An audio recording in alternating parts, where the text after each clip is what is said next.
activate the Ohio National Guard. General Harris will talk a little bit about that. He has worked it out, so some training exercises are occurring this weekend, and they certainly will be prepared, and we'll monitor the situation, and if we need the Guard to come in, we certainly will be able to do that. They are ready. I've asked General Harris, as I said, to be on standby, to activate at a moment's notice if a situation occurs where the Guard is needed to help with things like traffic congestion. I am announcing, however, that we are activating the Emergency Operations Center beginning on Sunday, running at least through Tuesday. In this room we're now in, it will be staffed by representatives from a number of state agencies. The Emergency Management Agency, of course, the Ohio Department of Transportation, Ohio Department of Natural Resources, the Ohio Department of Health, the State Fire Marshal's Office, the Ohio Department of Jobs and Family Services, the Ohio Department of Administrative Services, Environmental Protection Agency, and, of course, the Ohio State Highway Patrol. These agencies will be available to support local communities with whatever emergency support they might need. Teams here will monitor traffic in real time, and Director Marchbanks will tell you a little bit about that, and will be in regular contact with local officials. This also puts all these agencies in one place, which is the idea, so they can talk not only to local officials, but they can talk to each other. If community needs any support, those here will be the ones to call. Those here will be ready to immediately organize resources and offer other assistance. Again, this is simply a precaution, but we think it's smart to be ready. We're hoping that the planning for the eclipse will ensure that everyone has a great day. The planning included talking with states that experienced the last total eclipse in 2017, such as Kentucky and Tennessee. We wanted to learn from them what their experiences were and what, frankly, they wished maybe they had done differently. In response, we've taken specific steps to attempt to ease traffic congestion after the eclipse is over. There are also plans in place to support first responders in the most crowded communities if necessary. We also need the cooperation of everyone traveling to the path of totality from other parts of the state and around the country. We've been encouraging everyone to plan ahead, get there early, stay late, and as EMA Director Sima says, bring your patients with you, pack your patients. One of the things that we have seen in other states, and we would expect, is that the most crowded situation will be immediately after the eclipse is over, and then everyone wants to go home, and so that is where we expect to see the most traffic. Again, this is an event that simply needs to be managed the best way that we can with the influx, rather dramatic influx of people that we expect. So we are prepared for that, and we certainly are monitoring that. I think the two dangers that people need to worry about particularly are traffic related. Again, people are going to have to be patient, take their time, and expect very, very heavy traffic. I think the other one, of course, is everyone has heard the warnings about looking directly at the sun. Everyone's heard the warnings about having the right glasses. Again, that would be the second area of danger, I think, for people. So we think it's going to be a good weekend and good Monday. But again, we are ready. I'm going to introduce Sima Merrick to talk. She'll be followed by Colonel Jones, Director Marchbanks, Director Mary Mertz, and then General Harris. And then we'll be happy to take questions. Sima? Thank you, Governor. So good morning, everybody. Ohio EMA takes planning for the safety of our residents and guests very seriously. And we've been planning for this event since 2021. It seems like that was just yesterday. Planning is the first step to preparedness. And the Ohio EMA team, along with our state and local partners, have been coordinating on safety plans and trainings for the eclipse for those couple years. Our planning process is including meeting with our state agency partners, many discussions with our county emergency management agencies, coordinating with subject matter experts at NASA Glenn and Ohio State's Arnie Sletback Planetarium. And we've also been reviewing after action reports and success stories from the other states that have had total solar eclipse previously. As with any large-scale event, there are many concerns that we evaluate and discuss, but our primary concerns for this event are weather and congestion. And congestion can be both traffic and potentially large crowds. We continue to keep an open line of communication with our National Weather Service partners on the weather conditions today, leading up to the day of the event, and of course right after the event as people will be traveling. In fact, the National Weather Service will have a representative in here with us all day on Monday, helping to be in that monitoring phase and coordinating with us in unison. We've held weekly coordination meetings with our traffic partners at the Ohio State Highway Patrol and the Ohio Department of Transportation on concerns and potential needs for traffic safety in the days leading up to, during, and after the event. Our coordination with our county emergency management agencies has been critically important. We maintain consistent contact with all of them and are available to them as they see fit if they would need anything. These collaborative efforts help with our goal to enhance a safe viewing experience for Ohioans and our visitors. As the eclipse is a large-scale, real-life event, we still consider it as a pre-planned event. And you know, I have to say, we don't always get a lot of time leading up to events, right? So having 200 years in the making has been very beneficial for us. As the governor previously mentioned, this is the State of Ohio's Operations Center. This room, along with the state's information center, excuse me, will be activated for the eclipse. The activation of this Operations Center means that state partners and key agencies will be in here filling seats and working in unison to monitor conditions across the state and take appropriate actions to provide support should the rest of the state need that. The teams will be watching traffic cameras, weather radar, and monitoring local activities and needs through contact with the county partners. We stand ready to provide resources when and as needed. You may ask yourself, why all of the preparedness, right? The simple answer is we prepare all year long. So preparedness is kind of the same platform, you just adjust it to whatever that event or hazard or risk is. Planned or unplanned, taking precautions before a big travel day is smart. If you'll be traveling around Ohio, motorists should be sure to frequently top off their gas tanks, and to fully charge their electric vehicles. Have a preparedness kit in your car and items like paper maps, snacks, drinks, cash, and a cell phone charger. It's a good idea also to have a communications plan if you're traveling with your family or friends in case you're separated. Know where to meet up, have a place to meet up, know where to take shelter if there's an event. Having those discussions ahead of time are critically important to help thwart any type of confusion that may happen in large crowds. And while traveling, if you're taking your pets, please take stuff for them as well, right? A bowl for water, those kinds of things.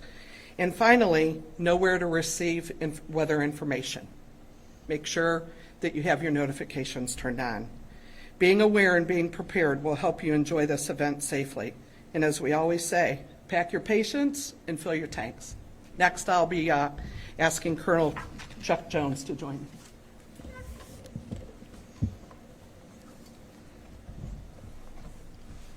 Good morning. Thank you, Executive Director Merrick, and thank you, Governor DeWine, for your unwavering commitment to Ohio's safety as well as we stand together today at the Emergency Operations Center.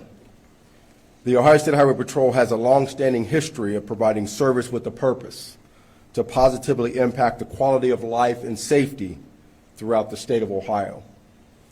The upcoming total solar eclipse event is another opportunity where I know our troopers will showcase their commitment to enhancing safety and security for all residents and travelers. The patrol will provide comprehensive safety services and emergency response capabilities on our roadways. Troopers will be highly visible and ready to assist motorists in the days leading up to, during, and after the eclipse. Our increased staffing levels will aid in the effort to maintain the safest traffic patterns possible. We're also mobilizing additional resources within the division, including our aviation section, to support a heightened state of readiness and operational capacity. As has historically been the case, the patrol is ready to assist local agencies if the need would arise. I say it a lot. When we work together, it turns out better.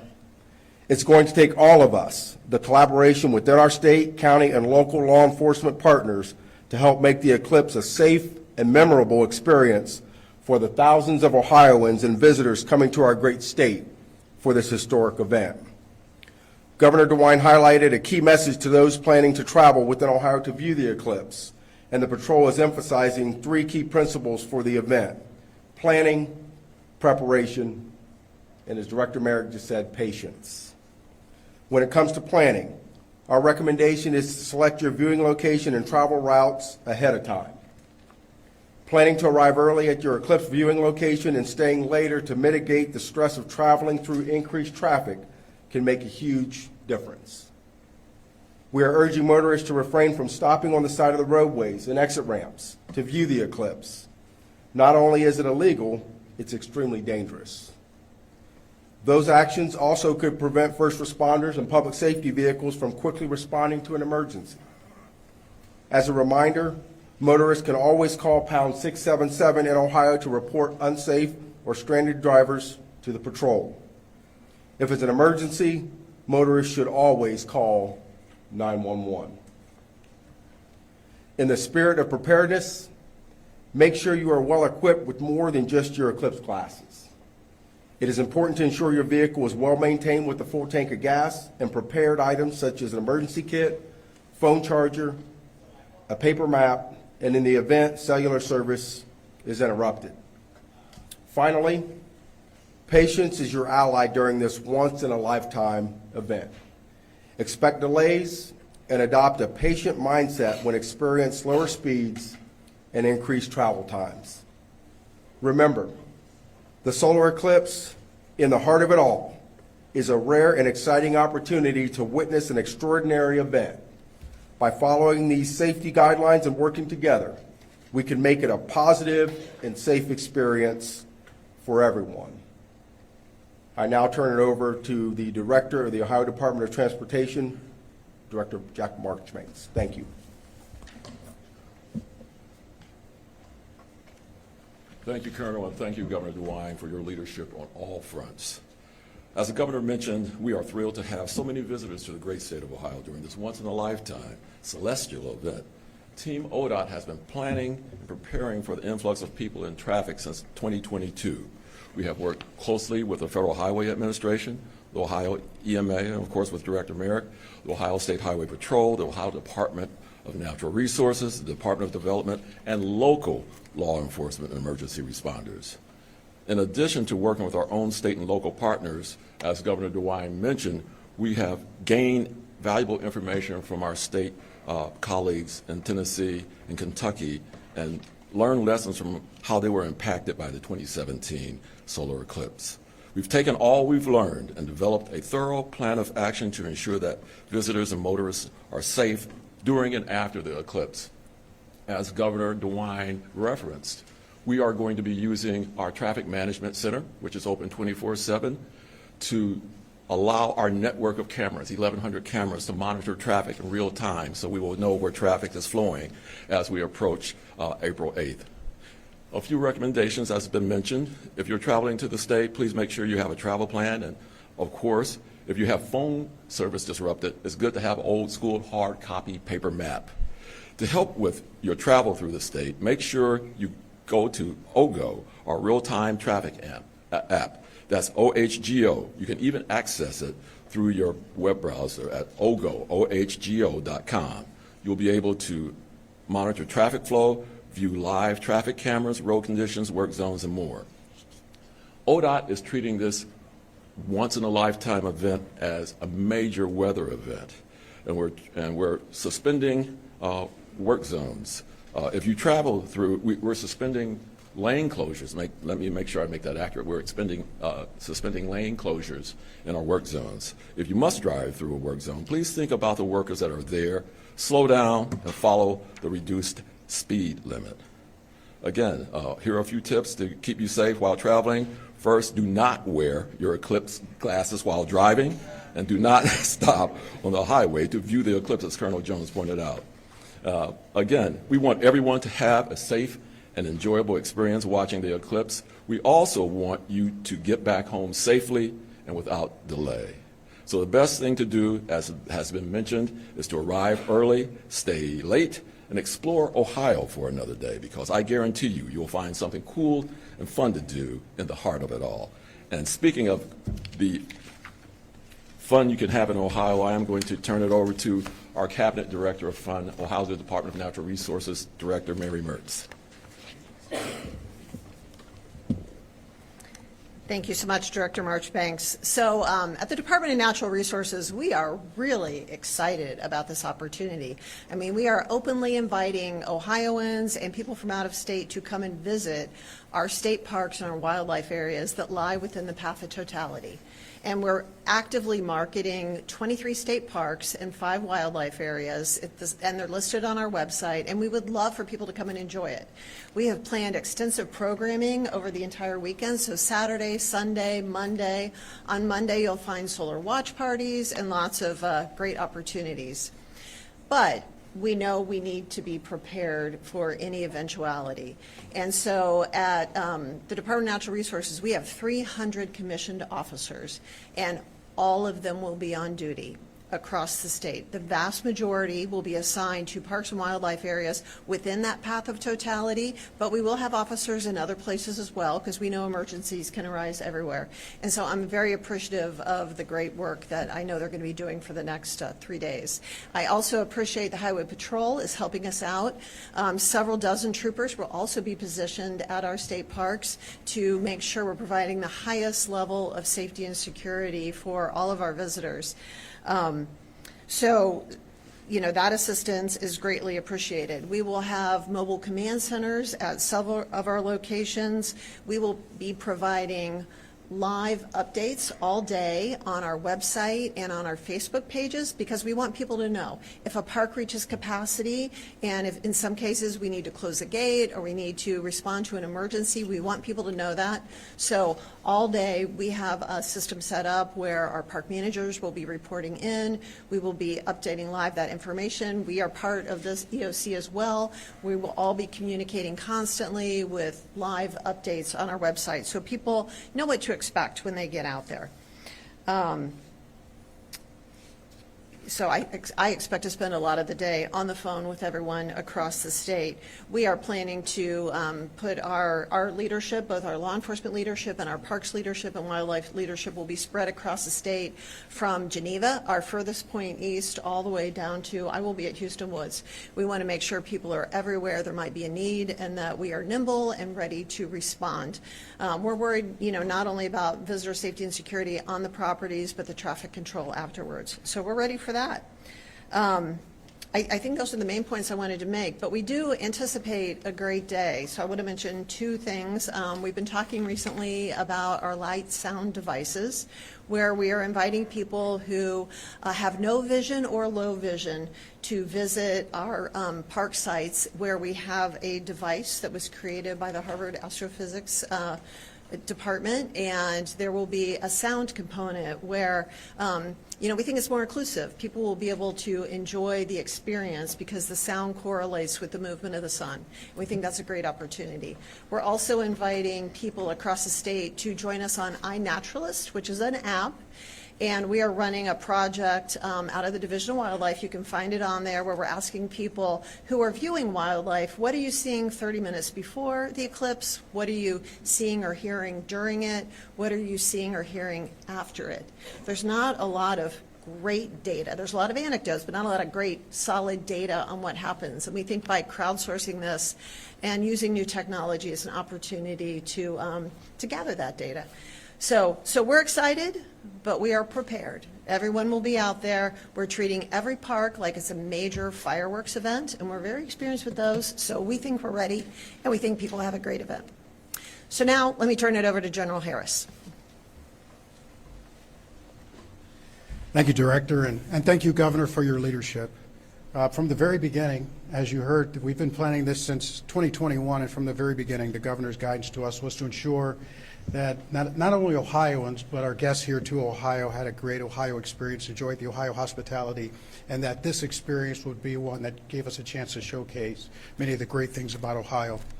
To that end, as you've heard, the planning by the partner agencies, by the cabinet level agencies, has been extensive and very detailed. And your National Guard has been involved in that planning from the very beginning.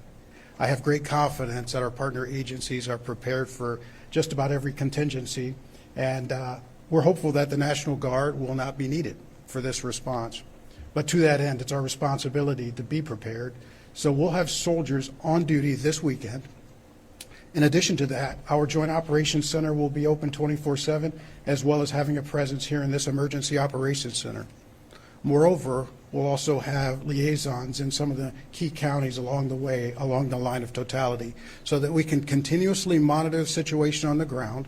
And over the weekend, we will look at certain variables like the weather, like traffic patterns, and we will determine if and when and where it may be necessary to employ those National Guard folks through the weekend and into Monday to respond to any contingency. Again, we don't anticipate that, but consider your National Guard a hedge for preparedness. We'll have rotary wing capability as well as the ability to surge general purpose troops to support our partner agencies in any capacity that they think they may need.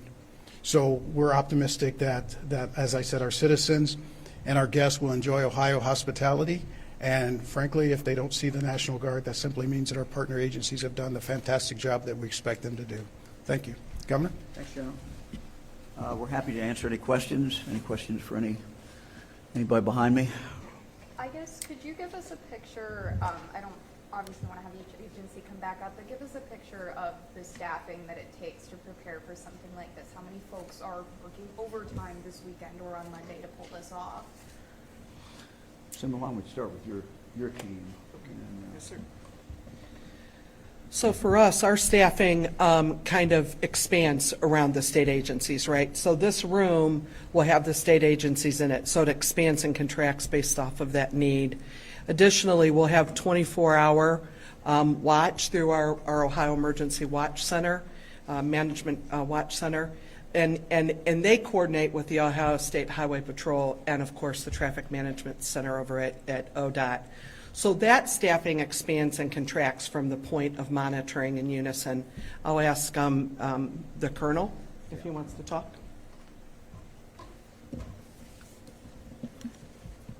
So from the Highway Patrol's perspective, we will have representation in the EOC here. We'll have troopers spread out across the state, and we're going to be at nearly full staffing.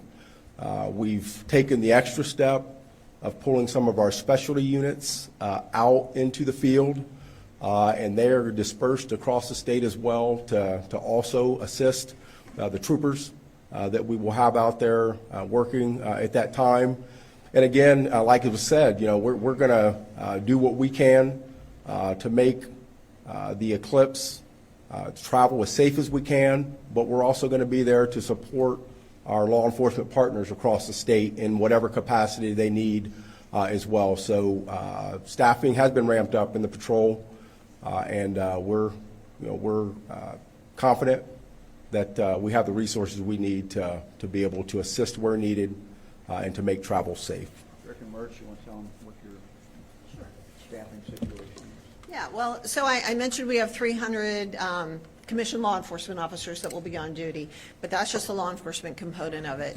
We brought on 150 seasonal workers early so that they would be available, and at each park, of course, we're calling for full staffing that day. So I think when you get to that, we're talking, hundreds and hundreds and hundreds, maybe around 1,000 people will be on duty. We've even, we want to do this right, so we're even drawing on our central office staff. So I think our director of fiscal operations will be on duty at Delaware State Park. I think my chief legal counsel might be at Alum Creek. We are sending people all over the state because we want people there to have a great time. But we're at least 1,000 will be the staffing over the 3 days, and probably more than that because I'm leaving out some categories. stories, but we're pulling out all the stops and expecting everyone to put in the time to make this great. So Director, how's that compare with, say, the 4th of July or some major holiday when the parks are full of people? And so the staffing would be similar, but we don't have a major 4th of July celebration at every state park, right? You know, like a Buckeye Lake where there's a huge fireworks display, or an Indian Lake, it'll be similar to that, and it'll be staffing levels similar to that. That's how we're preparing. Anybody else, questions? Any idea how long you will keep the EIDOC open after the eclipse is done? Well, as long as it's necessary. We would think it would, close out the next day, but we'll see. Can you talk about your coordination with hospitals and what you're asking them to report to the state? Well, look, hospitals are, one of the things we learned during the pandemic is how to do the coordination between hospitals better. We developed a system in Ohio that is still in effect, and that is that the larger hospitals help the smaller hospitals, and we coordinate that way. So if that's necessary to activate that, I mean, it's in place. It's certainly available. I mean, we do not anticipate any kind of, significant casualties from this, but they certainly are, hospitals are certainly ready. And again, what happened during the pandemic really allowed us to set up a system, and that system is still in effect. Were there any specific incidents in Kentucky and Tennessee that they told you about that you guys are preparing for? So the biggest ones were that people were, one, stopping on the roadway when the eclipse began, which we don't want. And then second was immediately following the totality period, everyone got in the car and took off at once. So there were people saying it took us 3 hours to go, it took us 9 hours to get home. So everyone got in and wanted to get back, and that created a lot of congestion. So those were the biggest things that we had seen. Anybody else? I have a question along those lines. So for the folks, you're urging people to kind of hang back. I mean, is there a magic period of time to hang back? Are you encouraging people to stay overnight, wait a few hours? What does that look like for people who might be? Well, look, we can't control what people do. Obviously, people are going to do what they want to do. We just are telling them that, right after the eclipse is probably not the best time to get in your car and try to get somewhere. It will settle out over a long period of time. Some people have made plans to spend the night. Some people have booked into the state park, come in the weekend and stay another day. Some people are doing the same thing with hotels, but we also know people are going to be getting in their car right away. So we just, again, tell people this has been the experience, and don't expect right after the eclipse is over with, be able to get in your car and be able to drive at the same efficiency that you could before a normal day. Governor, what are you planning to talk about at the Stay the state? That's that next week? The future. How's that? Who else? Where are you planning to watch the eclipse? Well, we haven't decided yet. Fran and I were talking about this morning. We're thinking about going over to the Air Force Museum. They've got a full day planned, and we're trying to decide whether to go there or we may go to our son's house in Yellow Springs. We're not really sure. Still kind of debating where to be. So we'll have some grandkids with us, and we'll be somewhere outside, and it's an exciting day. So we think everybody, despite all our cautions, and this is not gloom and doom. This should be a fun day. Should be an interesting day for people, and we just think we want everybody to have a good time. That's what our goal is. When are you expecting the traffic to pick up, get heavy? Well, I think it's going to come in. They tell me, and Sima can jump in here, but we expect it to start kicking up some on Saturday, tomorrow, and then the closer you get to it, the more traffic. Again, if you look at the bookings of hotels, some people have decided to make it a kind of a long weekend. So some people are rolling in, You know, we've also got other activities going on, obviously this weekend. Got a granddaughter who's going with our son-in-law and her dad to the Final Four and women's Final Four in Cleveland. That's a pretty exciting thing. We imagine we'll see a lot of people up there for that. You know, we've got the Guardians opening day, the same day as the eclipse. I think the game starts around 5 o'clock, so people are going to be showing up in the ballpark. I think they're going to open the gates like at 2 o'clock or something, let people in and enjoy watching the eclipse and eat their hot dog and wait for the ball game. So, sounds like a great deal to me. That influx you just mentioned, has anybody put a number on that? Do you know how many tourists we're expecting? I really don't. The only estimates I've seen have been so wildly ranged that I kind of hesitate to even repeat them. But anybody want to? We could tell you we had an office pool going on, but that's probably not true. Simba, got anything on that? Thanks, Governor. The governor's absolutely right. I mean, the numbers have been varying, right? So I think it really is going to depend on weather. So if you're thinking about Western Ohio, if that day it's cloudy, it's not too far to get to Indianapolis, right? If it's sunny. So I think those numbers will vary. So we're kind of using the planning scenarios on 100,000 to 500,000, and I know that's a big range. As Simba indicated, I think people are going to be watching the cloud cover. You know, they're going to be watching you all, your weather people, and what they're saying about where the clouds are going to be. And, you know, if it's dramatically different in one part of the state versus another part, you know, you may see some real movement to the area where the cloud cover is not there, and they'll have a chance to get a better view. So we'll see. Do you know if there were any injuries or anything reported in Kentucky or any of the other states that were Injuries? Were there any injuries? I'm not aware of it. Yeah. Look, again, when you get that many people on the highway, you know, that's the concern. You know, we have accidents every day. We have, you know, injuries. So you put that many more people on the highway. That's the concern. That's why we've got the patrol out there. That's why, you know, the Guard is in reserve. And, you know, you might ask, well, what would the Guard do? Well, if we needed them, they could be out there to deal with traffic. We don't anticipate that, but you know, that's the big concern. It's just moving people around safely, or allowing people to move safely is, you know, a big concern. That's why most of the planning's about. Anybody else? Okay, thanks everybody.